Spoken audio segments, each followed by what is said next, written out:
மாணவர்கள் எவரும் போதைக்கு அடிமையாகாதீர்கள். அடிமையானவர்கள் மீண்டதாக சரித்திரமில்லை. எனவே உங்களையும் சமூகத்தையும் பாதுகாத்துக் கொள்ளுங்கள். உங்கள் நலன் கருதி கல்வி டிவி. வணக்கம் மாணவர்களே, நாங்கள் காலணைகள் பார்த்து கொண்டிருக்கின்றோம்.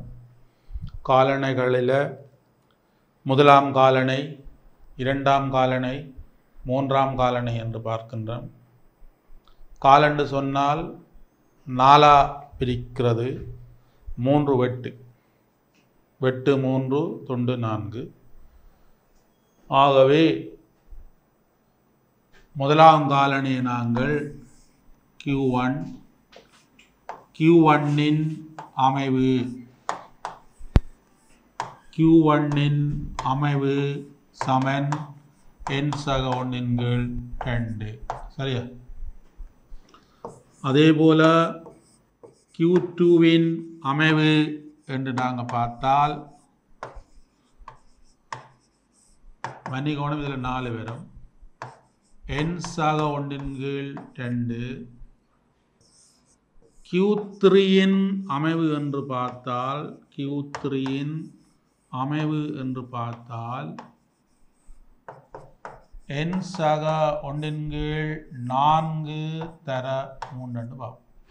சரி, இந்த Q2வின் அமைவுக்குரிய வாய்பாடு n சக 1/2 என்பது ஏலவே நாங்கள் ஒரு சூத்திரம் பார்த்துருக்கிறோம். இடையத்தின் அமைவு என்று நான் தான் பார்த்துருக்கிறோம். இடையத்தின் அமைவு சமன், இடையத்தின் அமைவு சமன் n சக 1/2 என்று பார்த்துருக்கோம். ஆக Q2வை கேட்டாலும் இடையம் என்று கேட்டாலும் ஒரே பொருள் தான், ரெண்டும் உண்டு. அப்போ இடையம் யாது என்று கேட்டால் என்ன, ரெண்டாம் காலணி என்று கேட்டால் என்ன, விடை ஒன்றாகத்தான் அமையும். சரியா? இப்போ நாங்கள் ஒரு கணக்கு பார்ப்போம். பாருங்கோ, 24, 25, 27, 30, 36, 39, 40, 1, 2, 3, 4, 5, 6, 7 வந்திருக்கின்றது.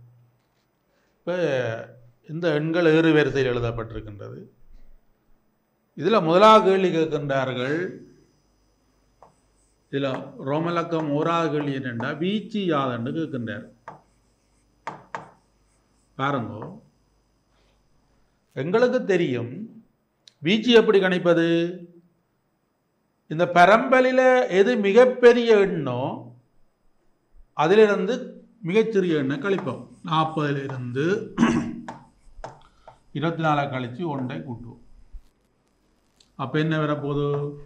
26 ஒன்றும் 16 ஒன்றும் 17 பேர். சின்ன கேள்வி இது, உங்களுக்கு ஒரு மாடல் பேப்பருக்கு வந்த கேள்வி. ரோமலக்கன் 2 முதலாம் காலணை யாதென்றவன் கேட்கின்றார். அப்போ நாங்கள் முதலாம் காலணி என்ற Q1 குறியீடு போடுகின்றோம். ஆகவே Q1இன் அமைவை நாங்கள் கண்டுபிடிப்போம். Q1இன் அமைவு சமன், Q1இன் அமைவு சமன் n சக 1/4, 8/4, 2. ஏன் 8 வந்தது?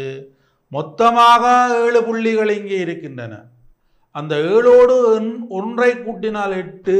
ஆகவே 2வது இடத்தில் அமைந்திருப்பார். ஆகவே எங்களுக்கு Q1 நாங்கள் கணித்து விட்டோம். என்ன? 25. 2 என்பது Q1 அல்ல, இரண்டாம் காலணி அல்ல. 2வது இடத்துல தான் அந்த இரண்டாம் காலணி அமைந்திருக்கும் இந்த கணக்கின்படி. 3வது கேள்வி கேட்கப்படுகின்றது, இடையம் யாது என்று கேட்கப்படுகின்றது. அல்லது போனால் இரண்டாம் காலணி யாது என்று கேட்கப்படுகின்றது. ஆகவே நீங்கள் Q2வின் அமைவு என்று நீங்கள் எழுத வேண்டும். Q2வின் அமைவு என்று எழுத வேண்டும். Q2வின் அமைவு n சக 1/2 7 புள்ளிகள் தரப்பட்டிருக்கின்றது. 7 அந்த புள்ளியோடு 1 கூட்டினால் 8, ஆகவே 2 பிரித்து வருவது 4. 4வது இடத்தில் அமைந்திருப்பது 2ஆம் காலனியாக இருக்க போகின்றது. இது 2வது இடம், 3 4வது இடம் வந்து இந்த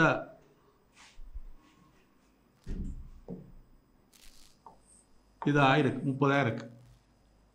ஆகவே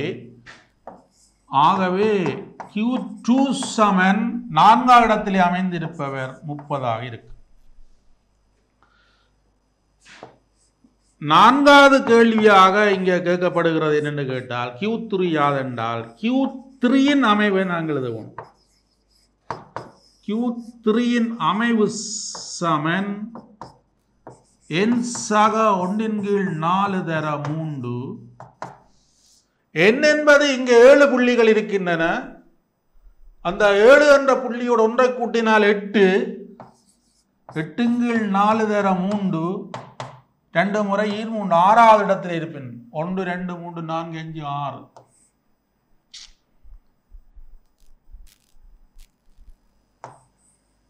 ஆகவே Q3 சமன் என்னென்னு வரும் 39 வரும். ஓகே, 5வது கேள்வி கேட்கப்படுகிறது எப்படி என்று சொன்னால்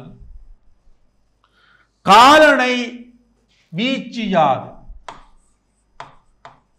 காலனை இடைவீச்சு என்று கேள்வி கேட்கப்பட்டால் சமன் Q3 மைனஸ் Q1. Q3 கண்டுட்டோம் நாங்கள் 39 என்று கண்டிருக்கின்றோம். Q1 என்பது 25 என்று கண்டிருக்கின்றோம். ஆகவே 14 என்பது காலனை வீச்சு. கடைசி கேள்வி, காலனை விலகல். காலனை விலகல். காலனை விலகல் என்பது காலனை இடைவீச்சின் சராசரி. காலனை இடைவீச்சு என்பது எங்களுக்கு தெரியும் Q3 மைனஸ் Q1 சராசரி என்ற 2ஆல் பிரிக்க வேணும். எங்களுக்கு தெரியும் 14, அதை 2ஆல் பிரித்தால் வருவது 7. 6 கேள்வி. இது 10 புள்ளிக்குரிய 10 புள்ளிக்குரிய கேள்வி. இப்படி ஒரு கேள்வி உங்களுக்கு வந்துட்டால் 10 புள்ளி வரும். இதில் 6 கேள்விகள் இங்கே கேட்கப்பட்டிருக்கின்றது. அப்போ இங்கே 7 புள்ளிகள் இங்கே தரப்பட்டிருக்கின்றது. இங்கே 7 புள்ளிகள் தரப்பட்டிருக்கின்றது. இந்த 7 புள்ளிகளும் ஏறு வரிசையிலே எழுதப்பட்டிருக்கின்றன. அதில் முதலாவது கேள்வி வீச்சு. வீச்சு என்று சொன்னால் மிகப்பெரிய புள்ளி எதுவோ அதில் இருந்து மிகச்சிறிய புள்ளியை கழிக்க வேண்டும், பிறகு பிளஸ் பண்ண வேணும், 1ஐ கூட்ட வேண்டும். அப்போ 40 மிக உயர்ந்த புள்ளி, தாழ்ந்த புள்ளி 24, 1ஐ கூட்டுகின்றோம். 46ல் 24 போனால் 16, 16 1 17 என்று ஒரு சாதாரணமான சின்ன கேள்வி. முதலாம் காலனை யாது என்று ஒரு கேள்வி கேட்டால் அங்கே Q1 அமைவை நாங்கள் முதலாம் காலனையின் அமைவை நாங்கள் கணிக்க வேண்டும். முதலாம் காலனையின் அமைவு எப்படி இருக்கும்? n சக 1/4. n என்பது இங்கே 7 புள்ளிகள். இந்த 7 புள்ளிகளோடு 1ஐ கூட்டினால் வருவது 8, அதை 4ஆல் பிரித்தால் வருவது 2. 2ஆம் இடத்திலே அவர் அமைந்திருப்பார். 1வது இடம் 2ஆம் இடம், தரவரிசை 2. 2ஆம் இடம் அல்லது தரவரிசை 2 என்று சொல்லலாம். அப்ப 2ஆம் இடத்தில் அமைந்திருப்பவர் 25, அதுதான் முதலாம் காலனை. இது அமைவிடம், இது காலனை. இதே போல Q2வின் அமைவு கேட்டிருக்கின்றது. 2ஆம் காலனை கேட்டிருந்தால் அதனுடைய அமைவிடத்தை நாங்கள் கணிக்க வேண்டும். Q2வின் அமைவு வந்து n சக 1/2, 8/2, 4. 4ஆம் இடத்திலே 30 அமைந்திருந்தபடியால Q2 சமன் 30. இது இடையம் யாது என்றும் உங்களை கேட்கலாம். 3ஆம் காலனை கேட்டபடியாலே அந்த அமைவிடத்தை நாங்கள் n சக 1/4 தர 3. ஆகவே 8/4 தர 3, 8ஐ 4ஆல் சுருக்கின்ற போது 2, 3 6, 6வது இடத்திலே 39 இருக்கின்றார். ஆகவே Q3 வந்து 39. இனி ஐந்தாவது கேள்வி, காலனை இடைவீச்சு சமன் Q3 மைனஸ் Q1. எனவே நாங்கள் Q3 கணித்து வைத்திருக்கின்றோம் 39 என்று, Q1ஐயும் கணித்து வைத்திருக்கின்றோம் 25 என்று. ஆகவே 39 இருந்து 25 போனால் 14. காலனை விலகல் என்று சொல்லுவது காலனை இடைவீழ்ச்சியின் சராசரி 2ஆல் பிரிக்க வேண்டும். Q3 மைனஸ் Q1 அதில் இருந்து 2ஆல் பிரிக்கணும். Q3 மைனஸ் Q1 14 என்று கணித்து வைத்திருக்கின்றோம். ஆகவே 14ஐ 2ஆல் பிரித்தால் வருவது 7. இது 10 புள்ளிக்குரிய கேள்வி. இப்படி வரும், ஒவ்வொரு முறையும் வரும் 10 புள்ளிக்குரிய கேள்வி. உங்களுடைய அது மேத்ஸ் படித்தாக்களாக இருந்தாலும் சரி, பயோ படித்தாக்களாக இருந்தாலும் சரி, ஆர்ட்ஸ் காமர்ஸ் யார் எந்த பாடத்தை படிக்கிறார்கள் இருந்தாலும் சரி, அந்த கணிதம் பற்றிய அந்த அளவீடு பற்றிய அந்த அறிவு ஒரு ஆசிரியருக்கு இருக்க வேண்டும். அப்போதுதான் ஒரு மாணவனுடைய அந்த நிலை, அந்த வகுப்பினுடைய சராசரி நிலையை உங்களால் உய்த்தறிந்து கொள்ள முடியும். சரிதான் சொல்லுவார்கள். சில பெரிய பள்ளிக்கூடங்களில் அவரேஜ் 96,000, 9 பாடத்துக்குரிய அவரேஜ் 96.0 இருக்கு. அதை விட ஒரு சாதாரணமான ஒரு பாடசாலையில் 1ஆம் பிள்ளைக்கு வாரனுடைய சராசரி சில வேளைகளில் 53.5 அப்படி வரும். சரியா? ஆனால் அதே தவணை பரீட்சையில் எல்லாம் ஒரே பாடங்கள். இவர் 1ஆம் பிள்ளையை பெற்றிருப்பார் ஒரு பாடசாலையில், மிகப்பெரிய பாடசாலையில் 96% செயல்படுத்தியிருப்பார். அதே நேரத்தில் 95 எடுத்தவர் அல்லது 90 எடுத்தவர் 15-20ஆம் பிள்ளையாக இருப்பார். இங்கே 53.5 எடுத்தவர் 1ஆம் பிள்ளையாக இருப்பார். சரியா? அப்போ ஏன் சொல்ல வாராண்டால், அந்தந்த இடங்களில் அவை ஆலையில்லா ஊருக்கு இழுப்பு சர்க்கரை என்று சொல்லுவார், இனிப்பாக இருக்கும் என்று சொல்லுவார். அதே போல பனை இல்லாத இடங்களில் போய் பார்த்தால் வடலியைத்தான் பெரிது என்று சொல்லுவார். அப்போ எது ஒரு இடங்களுக்கு ஏற்ற மாதிரி தான் அந்த உயர்வு தாழ்வு என்பது கணிக்கப்படுகின்றது. சரியா? அப்போ இது எல்லோருக்குமான ஒரு பொதுவான ஒரு பகுதி, இந்த மெஷர்மென்ட் செக்ஷன். சரியா? இப்போ நாங்கள் இந்த புள்ளிவிவரவியலில் நாங்கள் அளவீடுகளை பற்றி நாங்கள் பார்த்து கொண்டிருக்கின்றோம். அந்த அளவீடுகளில் மைய நிலை அளவீடுகளை பற்றி பார்த்துருக்கின்றோம். இதில் நான் மிக முக்கியமானதாக பார்த்தது இந்த இதில் இன்னொரு கணக்கு நான் உங்களுக்கு செய்யலாம் என்று நான் நினைக்கின்றேன். எப்படி என்று சொன்னால், 3ஆம் கணக்கு பாருங்க பிள்ளைகள். 3ஆம் கணக்கு எப்படி இருக்க போன்னு சொன்னால், 22, 36, 37, 35, 41, 49, 37, 25, 37, 36, சரியா? 40 பாருங்க. 1, 2, 3, 4, 5, 6, 7, 8, 9, 10, 11, 52, 19, 24, 29, 1, 2, 3, 4, 5, 6, 7, 8, 9, 10, 11, 12, 13, 14, 15 புள்ளிகள் தரப்பட்டிருக்கின்றது. இது 54. சரியா?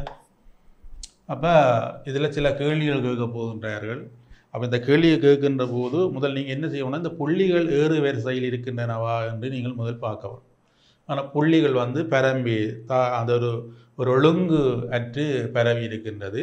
ஆகவே ஏறு வரிசையில் நாங்கள் எழுதுகின்ற போது 19 தான் முதல் குறைஞ்ச புள்ளியாக இருக்க போது, 19 பிறகு நீங்கள் உங்களோட பார்வை பாருங்கள், 22 தான் அதுக்கு அடுத்து வர புள்ளியாக இருக்க போகின்றது. 22க்கு பிறகு வரக்கூடிய புள்ளி எதுன்னு சொன்னால், இங்கே 25 இருக்கின்றது, வேறு பாருங்க, சாரி, இங்கே 24 இருக்கின்றது. ஓகே, 24 இருக்கின்றது. 24 பிறகு வருவது 25 வந்திருக்கின்றது. பாருங்க, 25 பிறகு வேறு என்ன புள்ளி இருக்கின்றது சொன்னால், 29 29 குறைவு இருக்கா இல்லை. ஆகவே இங்கே 29 வரும். 29 பிறகு அடுத்து வரக்கூடிய பெரிய எண் இதுக்கு அடுத்து வரக்கூடிய பெரிய எண் என்னென்று கேட்டால் 35 என்று நான் நினைக்கின்றேன். 35 தான் இங்கே இருக்கின்றது. 35 பிறகு 36 வருகின்றது. 36 2 இடங்கள் இருக்கிறது என்று நான் நினைக்கிறேன். இங்கே 36 இருக்கின்றது. 36க்கு பிறகு 37 37 பார்த்தால் இங்கே 3 இடத்துல வருகின்றது. ஆக எல்லா 37ஐயும் நாங்கள் வெட்டி விடுவோம். ஏன்னா எங்களுக்கு எண்கள் எழுதுவது இலகுவாக இருக்கும். 37க்கு பிறகு வரக்கூடியது என்று சொன்னால் நான் நினைக்கிறேன் 40 என்றால் நான் நினைக்கிறேன் 40. Very good.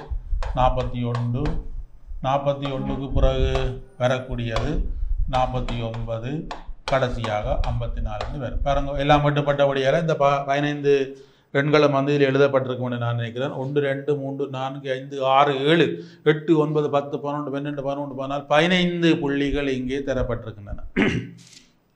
அப்போ இந்த 15 புள்ளிகள் தரப்பட்டிருக்கின்றன. ஆகவே நான் இங்கே ஆகாரம் என்பதை நான் கணிக்கப் போகின்றேன். ஆகாரம் என்பது என்னவா இருக்க போது 36 2 தடவை வந்திருக்கின்றது. 37 3 தடவை வந்திருக்கின்றது. ஆகவே 37 தான் 3. சரியா? ஆகாரமாக இருக்கு.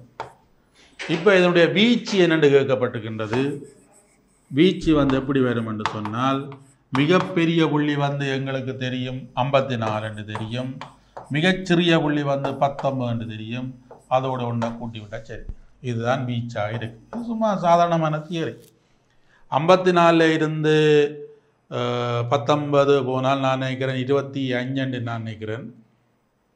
25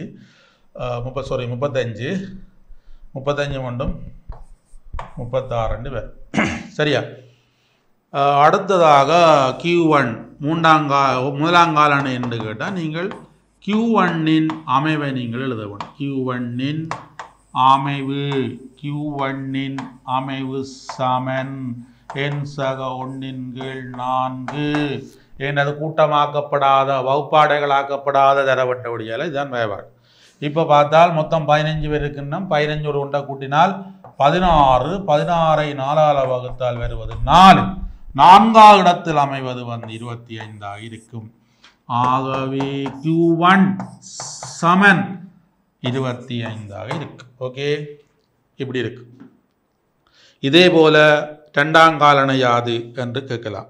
அப்போ ரெண்டாம் காலணை யாது என்று நாங்கள் ரெண்டாம் காலணை அந்த அமைவு அது 4 நினைக்கிறேன். 4ஆம் கேள்வி ரெண்டாம் காலணை யாது என்று கேட்கப்பட்டிருக்கின்றது. இடையம் யாதென்றும் இதை கேட்கலாம்.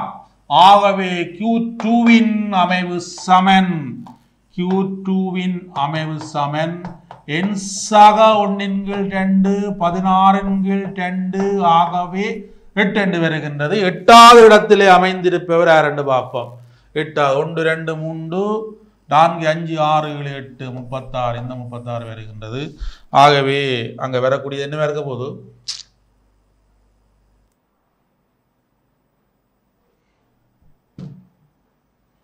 ஆகவே Q2 சமன் எங்களுக்கு வரக்கூடியது 8வது இடத்துல அமைக்கக்கூடிய 36 ஆகும். இனி 5வது கேள்வி 3ஆம் காலணை யாதென்று கேட்டபடியால Q3-இன் அமைவை நாங்கள் அதுக்குரிய ஒரு சூத்திரம் இருக்கின்றது. n சக 1 4 தரம் 3 n சக 1 என்றால் 15 புள்ளிகள் அங்கே இருக்கின்றன. 15உடன் 1ஐ கூட்டினால் 16/4 16/4 தரம் 3 12வது இடத்திலே அது இருக்கும் என்று சொல்லப்படுகின்றது. அப்போ 12வது இடத்துல இருக்கிறது 8வது இடம் 9 10 11 12 40 வருகின்றது. பாருங்க 3 இடத்துல வெட்டு விழுகுது. 4 துண்டு இஞ்சி ஒரு துண்டு 2 துண்டு 3 துண்டு 4 அதான் காலணை.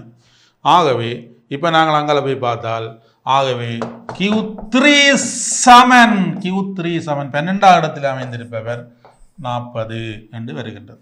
இப்போ 6வது கேள்வி உங்களுக்கு கேட்கப்படுகின்றது. காலணை இடவீச்சு யாது? காலணை இடவீச்சு யாது என்று கேட்டால் Q3 மைனஸ் Q1. எங்களுக்கு Q3 நாங்கள் கணிச்சிட்டோம் 40 என்று கணித்து விட்டோம். Q1 எங்களுக்கு தெரியும் 25 என்று நான் நினைக்கிறேன். Q1 வந்து 25ஆக இருக்கும். Q1 25. Q1 வந்து எங்களுக்கு Q1 இங்கே 25 நான் கணிச்சிருக்கிறோம். ஆகவே 40 - 25 சமன் எவ்வளவு 15 என்று வரும். சரியா? இப்போ நாங்கள் அடுத்ததுக்கு போவோம். கடைசி கேள்வி காலணை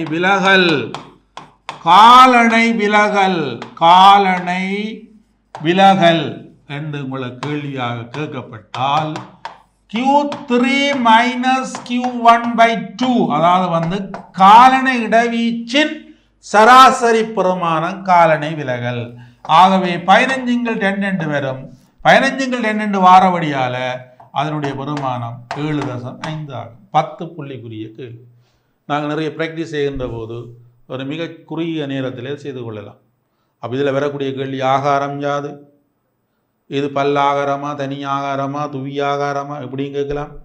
அதே போல் அடுத்த கேள்வி முதலாம் காலணை யாது, இரண்டாம் காலணை யாது, மூன்றாம் காலணை யாது என்று கேட்கின்றார். இதற்கு பிறகு அவர்கள் கேட்பார்கள் காலணை இடவீச்சு யார், Q3 - Q1. பிறகு இருக்கிற காலணை விலகல் யார். காலணை விலகல் என்றால் காலணை இடவீச்சின் சராசரி. காலணை இடவீச்சு என்ன கண்டமோ அதை 2ஆல் பிரிக்கின்றோம், 7.5. அதே போல் இன்னும் ஒரு கேள்வி அங்கே கேட்கப்பட்டிருக்கும், வீச்சு யாது என்ற ஒரு கேள்வியும் அங்கே கேட்கப்பட்டிருக்கு. கல்வி டிவியில் புத்தம்புது நிகழ்ச்சிகளை உடனுக்குடன் பார்த்து மகிழ எமது Facebook மற்றும் YouTube பக்கத்தை லைக் செய்யுங்கள்.